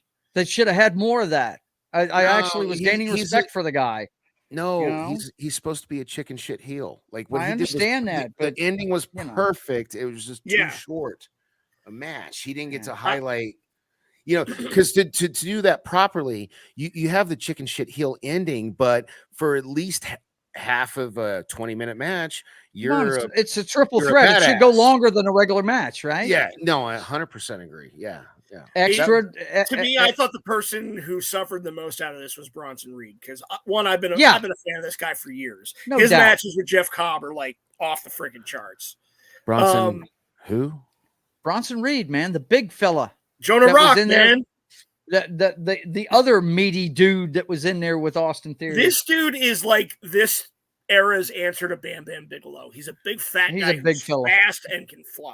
The fact that he goes top rope all the time freaks me out, man. Which is cool. Like, I kind of wish super heavythime high flyer like Keith Lee. I get it. Like, okay, I wish he would wear Bam Bam's outfit because I get too distracted by being like when every time his titties pop out. Oh god. Oh god. Yeah. Danny's one of those guys who lost all the weight. Now he just hates fat people. He's like, I used to be you. No, it's like like ex-smokers. Like you see constantly bitch about the smell of smoke. Like killing yourself. Fuck you. Yeah. Right. It's like me when I see people playing Magic the Gathering. No, I'm not trying to be like a fattest or whatever, but like I'd love it if he would totally embrace, like, I want him to have a Bam Bam homage outfit just so I don't have to look at his creepy tits anymore. Actually, he has done a Bam Bam inspired singlet. Had like the yellow or the yellow, orange, and purple flames. Yeah. Yeah, it was he wore it at one of the NXT dude, what another guy who died all these wrestlers die way too young. Like I'm older right now than Mr. Perfect was when he died. How fucked because he ate roids by the truckload, man. That's what half of that generation did. That's why they all died off early. Died of cocaine. Yeah. I mean, it's a hell of a drug, son. Right. Hey, I'll take your word for it. That's why Ric Flair survivor is the Keith Richards of wrestling, man. That guy right there. He can't. I mean, he can't kill himself. Oh, wait, who? God. I'm tweeting that. No, that was perfect. He said, "Who's Keith Richards of wrestling?" He said Ric Flair is the Keith Richards of wrestling. Yeah, I'm tweeting that. He that is was beautiful. Tell me he's not. I mean, really. I don't think we all realize how close we were to losing Ric Flair a few years ago, though, when he was in the coma. Damn, man, it was close. And then he wrestles another match after that. What? Well, I bet he passed out 3 times during. Right? Please look, promoters, do not let this guy wrestle again, please, for the love of God and his body. Don't let him wrestle again. Remo Chin has a question that I actually have the answer to. In 2K23, like if you're are you talking about like if you're on the outside of the apron and you're trying to get your partner to tag you in? L1, yeah, it's the tag button. Or what it does on Xbox, it's the tag button, and what it does is it makes you reach out to let them know, hey, come get me. Signal your partner to say, hey, the other guy wants in. Yeah, that's it. There you go. Yeah, you have been taught. And by the way, I'm playing it, not as much as you have, Johnny, but I'm playing it. So I actually am building a female superstar so I can do the other career mode. Oh, I've got 2 female superstars built, a show called Ladies Night. I've got the Privateer, who is always my guy wrestler, already built. Yeah, I'm ready to roll, I went through the career mode with the guy I don't do the career mode anymore. I don't have the time to, man. I just play in I just create them and play in universe. Hey, is that Judas Monkey Jeebus here? He was earlier. I don't know if he's here now. All right, good. All right. Anyway, Judas. What was the next match after the triple threat? Zelina Vega versus Rhea Bloody Ripley. Missed opportunity. Missed opportunity. Missed opportunity. they should have called it audible. Had No. Selena win. No, No. Selena should have won, and then she could have lost Just it on lost Raw. it this week. That's Yeah. exactly what I Here's said. the right woman won. No, hold right up. woman won. No, dude. But They haven't been back to Puerto Rico in 18 I don't- years. She was choked up. She had the crowd behind her. Yes. She should have won that match. Did I give you my anybody take else- on it? You give me 1 second. Let me say this. I just have this question. And yes, am I the only one that I literally like? It was so powerful. I got choked up. Like I didn't Yes. cry, but like did that right? Yes. No, you were. That's totally legit. She was You were meant to obviously feel something. moved. Yeah. She was You were obviously meant to feel moved. Yeah. Yes. Now, Now, Johnny, go. this is a tale of two matches. Except for Bad Drew Bunny. McIntyre versus Roman Reigns at Clash of the Castle. Zelina Vega versus Rhea Ripley at Backlash. Mm-hmm. We all knew that the champion was going to retain. The right Yes. person won in both cases. Mm-hmm. There was no need to call it audible. However, the story that Drew and Roman told in front of the UK should have been similar to the story that Zelina Vega told. Yes, absolutely. Well, They should have given her a couple near falls. They should have given her a heroic babyface comeback. They should have They should have let that breathe. Not given it 7 minutes. It was a squash match. Yeah. No, It was. 100% agree. That match should have been at least twice as long as it was, You know, give especially them with the way the 15 minutes. crowd was. Yeah, I mean, and like, dude, I'm sorry, like. You already know you're going to have Bad Bunny win later, so I'm you're going to literally- get your yeah. hometown hero Yeah. winning. I'm Her literally cosplay to goosebumps. come out with the flag Think and about everything it. was awesome. Dude, it Oh, was, yeah. Yeah, it was it was great. so. Oh my god! Of course, she's yeah. known for that. She's a cosplayer, like AJ Lee was. Like You know, even she's when big into Shawn, that, so. even when Shawn Michaels, Danny's favorite wrestler, beat the British Bulldog at Wembley, Mm-hmm. they still let that match tell its own story, Right. Mhm. and Did they you made just say Bulldog Shawn look good. They did Michaels? not make Zelina look good in this match. Did you just Mm-hmm. say Shawn Michaels was my favorite wrestler? Those are fighting words. Shit. Heel shit. But yeah, I thought it was a blown opportunity. Yeah. Okay, say fine. You don't want to put the strap on her. That match should have gone a lot But at least longer. make her And look Yeah. good in front Yeah. of her family. Her mom was at ringside. Yeah, and she even threw a chancla. yeah, Yeah, Boom. right? every Like, mama yeah, does that to a kid. It should have Right? been. I tell you what, I hate to say this. I'd have rather like fucking scrap the 3-way U.S. title match that didn't matter and give that time to this match. And Yes, I'd have- Same. absolutely. The crowd Or was Omos and Seth into it. Rollins. That Let could me have tell been a you, Raw match. this is one of the Yeah. best crowds I've heard at a pay-per-view Dude, in a right? while. Yeah. They were the MVP of this show. They Well, really were. You know what I've noticed? Anytime they leave the United States, like I don't think we Dude, realize the here in crowds are US off how the spoiled we chain. are. Yes. Mhm. Like I don't think we realize how spoiled we are for wrestling. But whenever they leave the country, when they go to Puerto Yeah, Rico, look at that. or See, Europe. Remo's echoing our sentiments. That's exactly Yes. what we're saying, bro. Yeah. Sorry, Joe. Oh yeah, dude. Yeah, she did get bodied. Yeah. Yep. But yeah, like anytime they go to the UK, those crowds are insane. Mhm. The fact that Holy like, we have shit. 3 Talking about the British UK, they're all in AEW. Oh yeah, Wembley sold out. Dude, they're fucking sold out, dude. That's crazy. They have only announced one match. Or They couldn't even. no, I don't even think they sell haven't. out. No, I don't even think they have announced. They haven't announced. No, they haven't announced anything. That's They've the only announced one power match of the for- name for Double or All Nothing. In, boys and girls. Right? That's the Oh, power. oh, this might be. Ooh, CM Punk hey, versus Yeah, Kenny you Omega. got to show. You've No, got to no, no, show no, that no. episode before that pay per view. That's No what doubt. I'm saying. Well, yeah, Mhm. we should. Yeah, Yep. like we'll Got talk to. production meeting. I'm After, going now. after CM Punk Double or returns to Double or Nothing, Nothing. before All In. Yeah. Yeah. definitely. Yeah.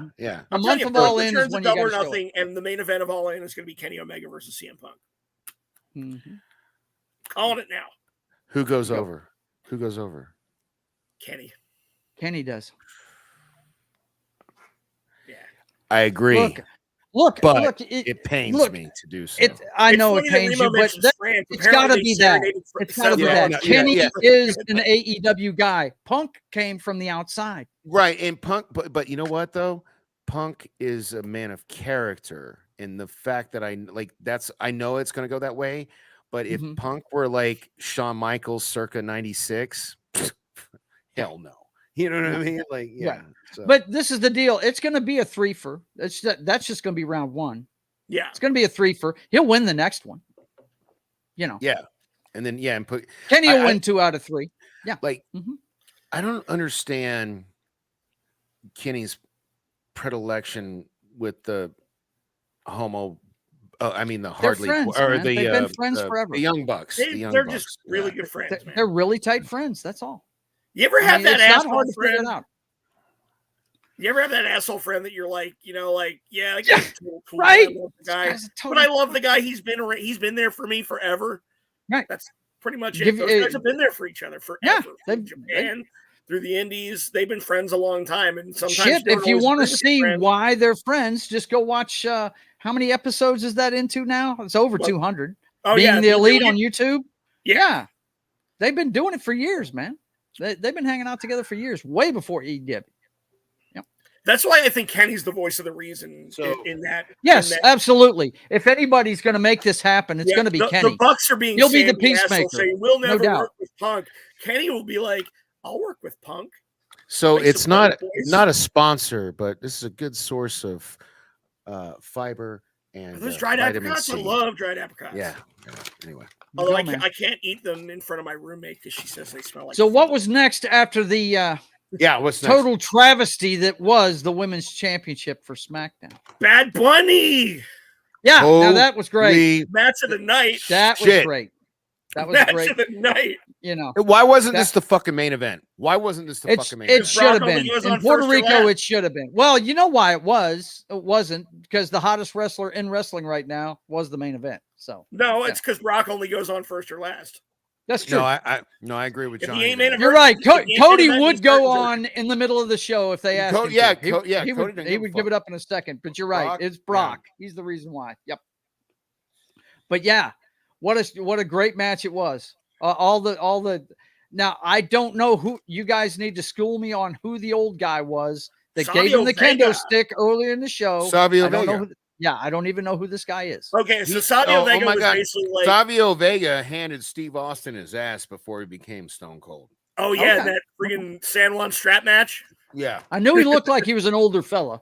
So he was from like the early to mid 90s, like the dark times of WWE. He was like one of the brightest spots on their show. I think they called it the 94, 95. The new generation era is what they call it, right? Yeah. So Savio Vega was basically like he was just a Puerto Rican wrestler. He was very popular with the New York crowds because he's from Puerto Rico. He tagged with Razor. He tagged with Razor for a little bit. He did. And then he started his own faction. Like, do you remember in the beginning part of the Attitude Era where they had like the gang warfare? There was the biker gang, the bikers, the Nation of Domination.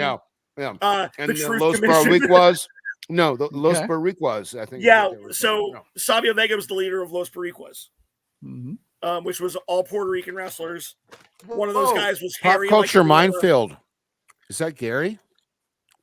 Who just said? Yes, he was. So originally, Nation of Domination had Crush. It wasn't like a Black Power group at first, right? So it was Farouk,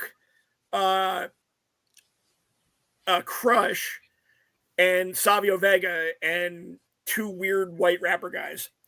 And yeah, no, it was weird. Like, watch the first appearance of the Nation. It's like just a random mismatch of different people. But Farouk started getting more. That was when Crush. He had that fake tattoo on his head, right? Yeah. So Farouk started getting more militant and more Black Power-ish. And so Crush split off to form the Disciples of Apocalypse, the bikers. And Savio split off to form Los Boricuas. Brian Lee and Brian Adams. Brian Adams? Not that Brian Adams. I was fixing to say. Not the summer 65 Brian Adams. Yeah. The Underfaker, right? Yeah. Or 69. The Underfaker. Right? Yeah. Yeah, no. All right, so getting to the match though. But you knew who Carlito was when he came out, right? I spit in the face. Okay. Those. I was saying all episodes, like the whole show. I'm like, Carlito's got to show up. Carlito's got to show up. Like, yeah, it's very cool. Okay, so do you think he's coming back, or is this a one-off like a couple years ago at Royal Rumble? I think it's a one-off. It's a one-off. Okay. He was just there for the Ricans. Yeah. No Carlito's doing a lot of work promoting the Puerto Rico independent scene. He's a trainer now. He teaches. He's a teacher. Yeah. So he has his own wrestling school in Puerto Rico, and like the. But you know what was great about it, guys? Even though they needed extra help, it was good to see the Latino World Order, the Latin World Order, win a match. Right? They actually won a match. Even though it wasn't one of their members, it was an affiliate in Bad Bunny. But no, they're all honorary members. They wear the shirt. He gave them the shirt. Yeah. It was just good to see them actually win a match. That was pretty cool. You know, it really does have that NWO feel because they'll just let anybody in, I guess. Yeah, right. But I love it, man. I love it, and I'm sure they're selling Cody merch Rhodes like crazy. Cuban mother, they'll let him join. I can almost guarantee they're selling merch like crazy. Oh yeah. Do that LWO shirt? Do either of you know what this is? It's a stick. That's messing up the blur background on your camera big time. No, you're close. You want to try again? What is this? No, I don't want to try again. It's a twig. Rod? Twig? Stick? It's a switch. It's a switch. You planning on beating a kid later? What's the deal? No. So my son, you know, like this came up last. You made him go get a switch. No. Not even. He's in trouble. Even.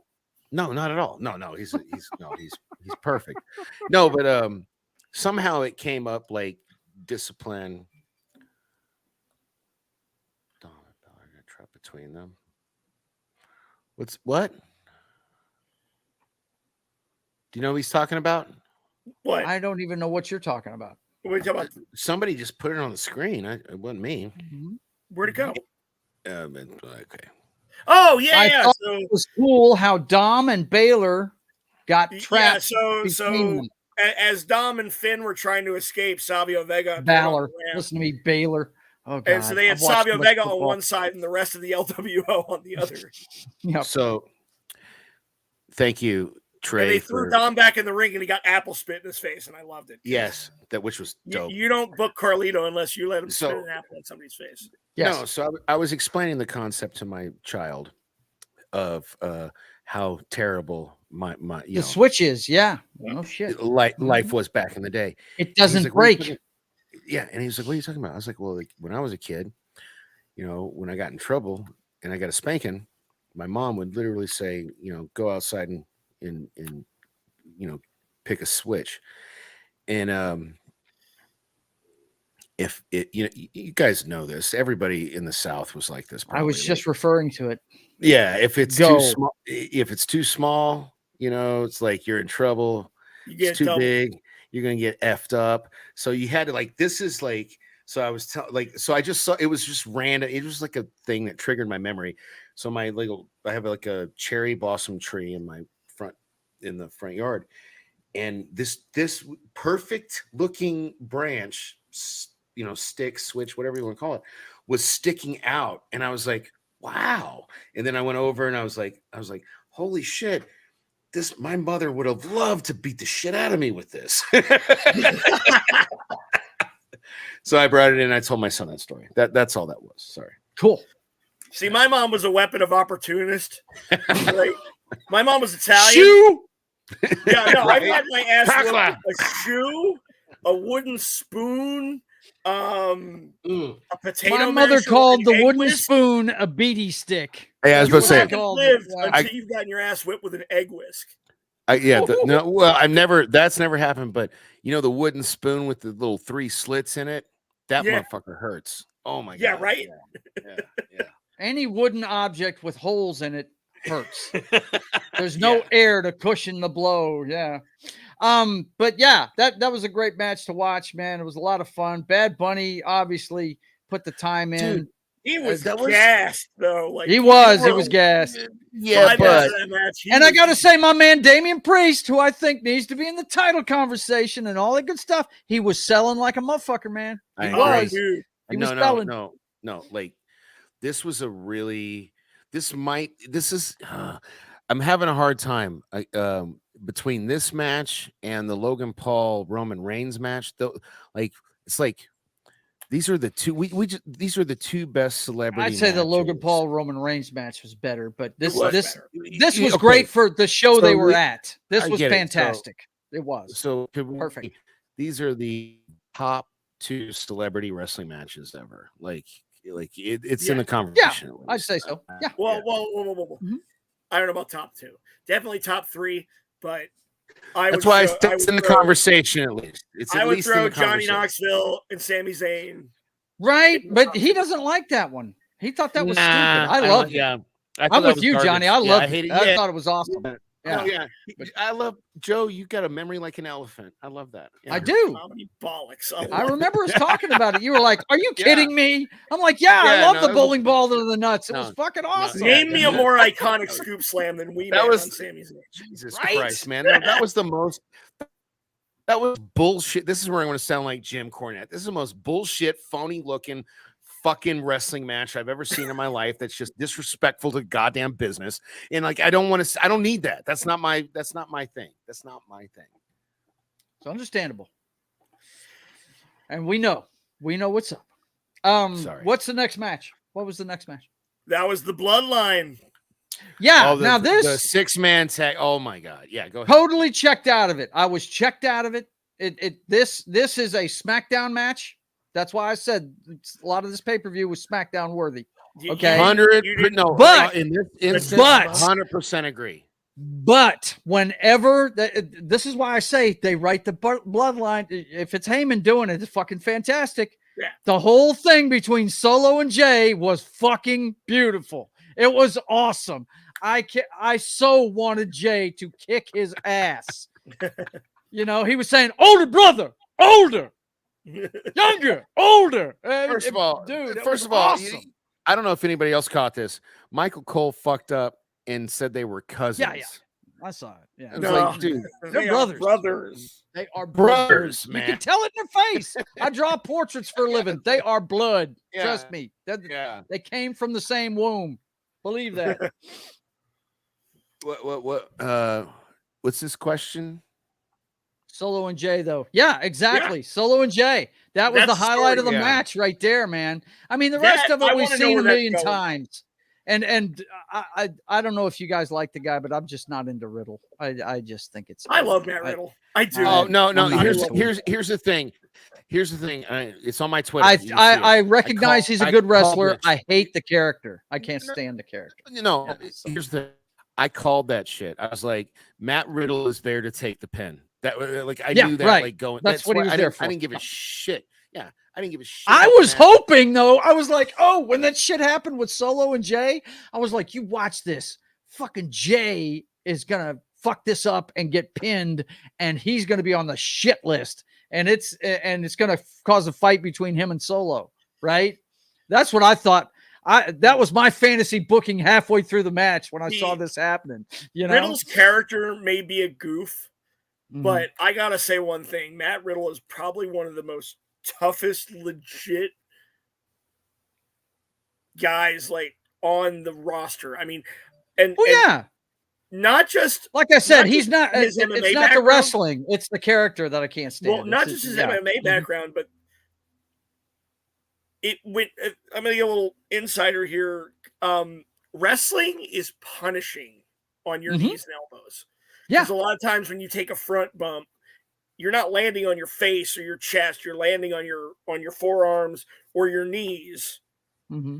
And the fact that dude not only wrestles without shoes, but also without knee pads. Yeah. That is legit tough right there because, his timing on those knee strikes with the slap is totally awesome too. It looks legit when Cody Rhodes was starting out, he didn't wear knee pads. when Cody Rhodes was like the Legacy era when he was with Randy Orton. Nobody can hear you, buddy. Me? Nobody can hear you. Me? No, not you. Oh, Danny. Oh yeah, we can't hear Danny. Yeah, Danny's like breaking up. His video's going to shit. And, he's robot. Yeah. Yep. But yeah, no, like when Cody Rhodes was first starting out. And now we hear you. Yep. Who in the fuck changed my subtitle?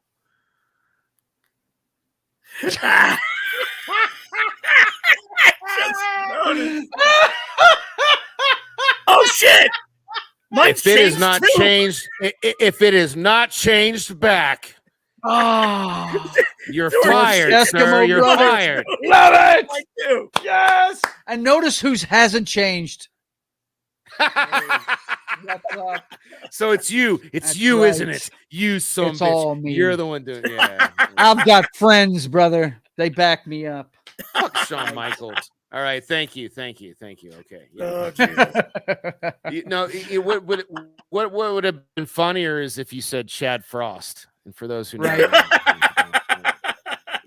but yeah, it was a fantastic match, and dude, I can't wait for the fallout of this. I want to see Jay versus his younger brother. I want to see. No, it's gonna be Solo and Roman versus the Usos. That's what's gonna happen. You think? Mark my word. Yeah, fuck yeah. I just love how like Jimmy always seems to be caught in the middle. Like Jimmy's just. He's grinning at the end of the match, like he doesn't even know what the fuck's going on. He's like, brothers. He's like, man, I just wanted Vince to hire my wife back. I gotta hang out with y'all instead of her. What the fuck? Oh my god! But yeah, that was the best part of the match. I can't even tell you any. But the only thing that I saw that I really dug was my man did a pop-up power bomb, which he doesn't do enough of anymore. I really wish he'd go back to that instead of a stunner. Has he actually? You know what I mean? Has he actually ever won with that move? Has he actually ever won with that move? Pop-up power bomb? He used to do it all the time. When him and AJ Styles were feuding, when Styles first came into the company, yeah, he beat him with that. Yeah, shit, yeah. See, I wish they'd let him use his real finisher, which is the package pile driver, the Steenalizer. Oh my god! Yeah, Penta does that. Penta does it. You talking about the Muscle Buster? Holy no. He's the gory. No, you're talking about the gory drive. Like it's basically the same thing as the. Okay. It's kind of like it's the gory. It's drive. Penta's finisher. It's exactly what Penta's. Yeah. I think they call it a Muscle Buster when they're calling it on. No, the Muscle Buster is what Penta calls it the Fear Factor. The Muscle Buster is Samoa Joe's thing. Yeah. All right. Gotcha. Mm-hmm. Yeah. But Steen called it the Steenalizer, and it was the package pile driver. Yeah, it's awesome. I love it when Penta does package. That's what it's the package pile driver. I've actually taken that move from him, and he takes care of you. You land on his stomach, like the back of your head is cradled by his from who? Who did that with you? Kevin Owens. Oh, cool. Yeah, I actually took that move from him on the indie scene. You know what? My wife, I don't know if I've told you guys this or not, but she keeps up with wrestling ever since the breakup of the Shield. She walked in one night and saw that on television and was like, wow, I got to start watching this. That's something else, right? And anyway, she hated, you know how our man Jim Cornette's always talking about kayfabe. You know, she hated Kevin Owens until she found out what he was like in real life. How he's a dad, and you know whenever they had that program with him and Cena, and come to find out that the son's favorite wrestler Cena, and you know, and he's actually and Kevin's really actually, and you can attest to this if you've been around him, he's the nicest guy in the entire world. He is a giant teddy bear. He is one of the right, and she's like, I want to hate this guy, but now I can't. Yeah. You know what I mean? He posts pictures of his cats to his Twitter. Right. So. You know what I love about he's our a cat producer? person. He's a total cat person. Yeah. So am I. What's that mean? Anyway, no, you know what I love about I'm a cat person. I love him. Yeah. I'm a cat. We all agree on that one. Cats all day long. Hey, so we all love the pussy. It's good. That's it. So I love how I was joking. I guess only our producer noticed. I was simulating snore while I was doing that. He put the link. There you go. I appreciated that, sir. I just wanted to let you know I noticed it and I appreciated it. No, these motherfuckers no-sold it.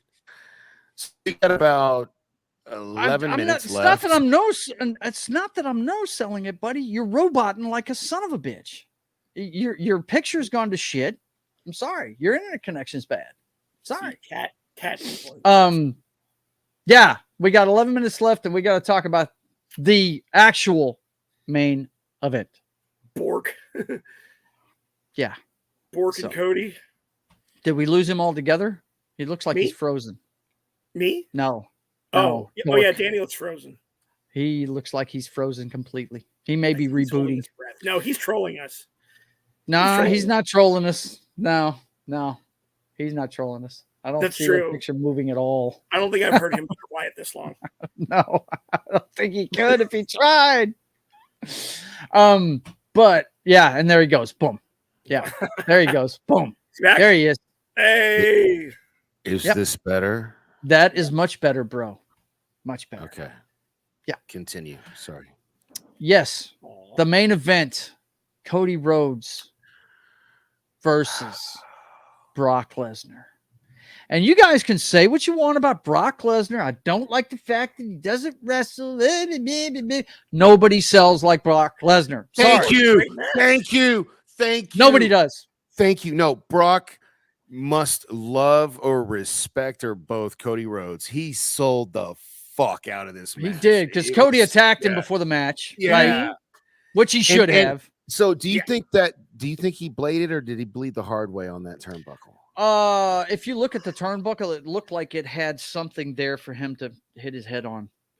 Yeah. If you look at I watched it a second time, and if you look at that bare turnbuckle, it looks like it had a small metal nub there, and it was right where his head hit. It was gimmicked. Yeah, it was gimmicked. And I swear to God, what is it with Brock? Does he take blood thinners before a match? Holy shit. That guy bleeds worse than anybody. But it was so good. It was so it was fantastic. good. But did you notice though? Did you notice after he cut himself, every move he did, he was not facing the camera. Oh yeah. Everything was shot from the back. Everything was. Yep.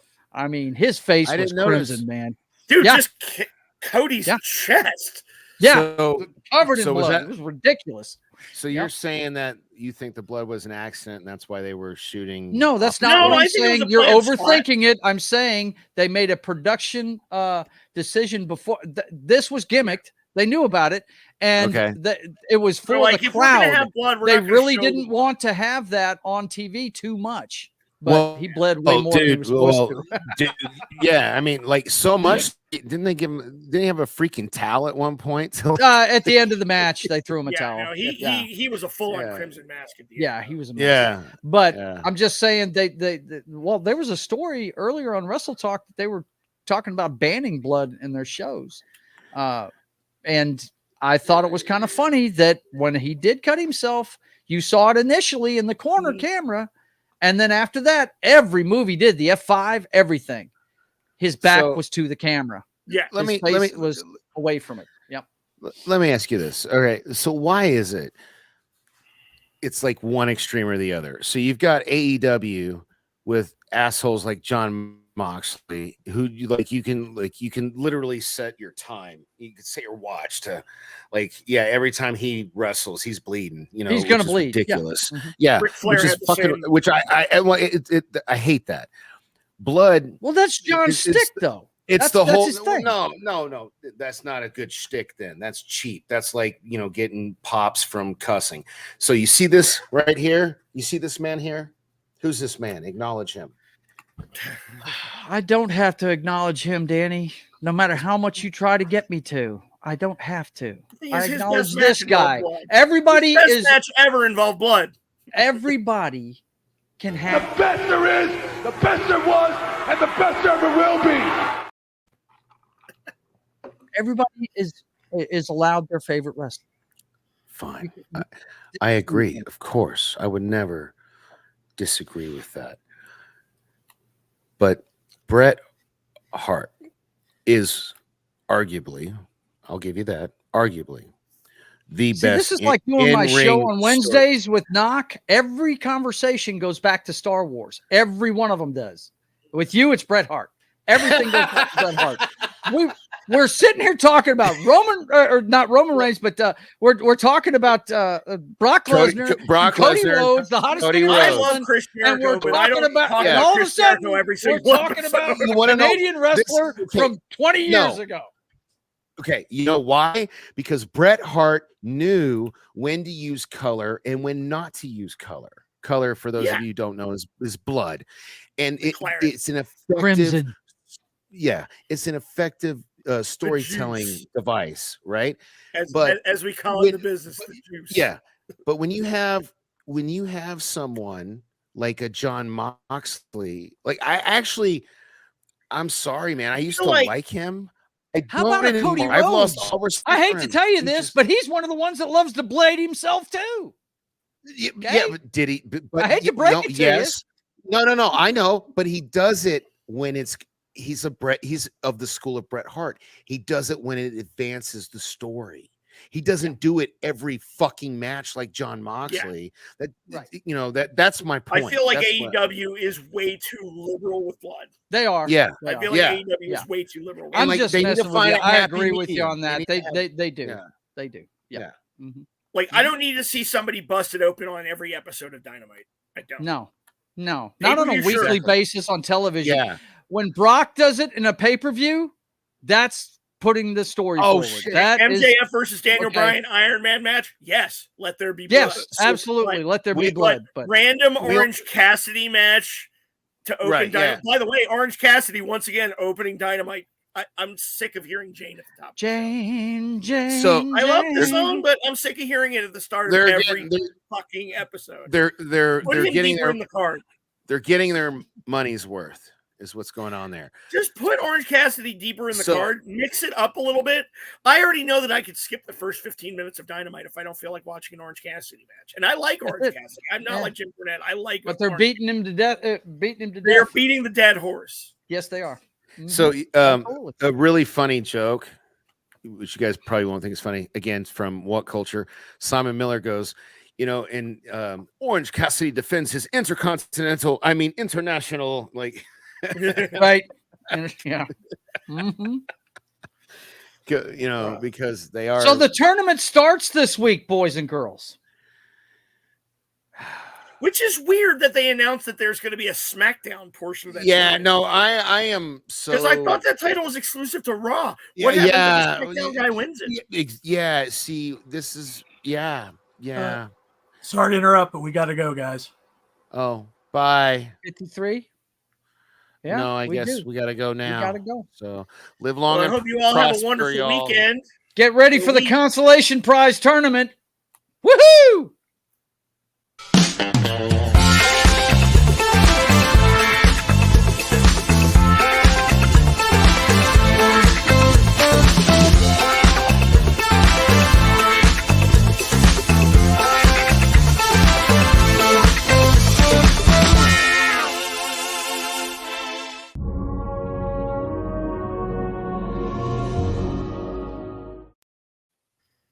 So, I have a theory.